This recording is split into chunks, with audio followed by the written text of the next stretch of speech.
It's a choice and a chance. Choice to do good and a chance to make a difference.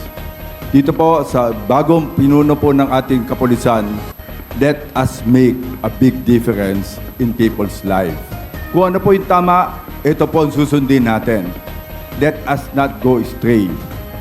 Yun lang po yung pinaka-importante natin. Isipin nyo, ang trabaho po natin, let us give our community the best public service. Let us make them safe sa pagtulog nila at paglabas nila. Ang sabi ko nga, sa bagong Pilipinas, ang gusto ng pulis, ligtas ka.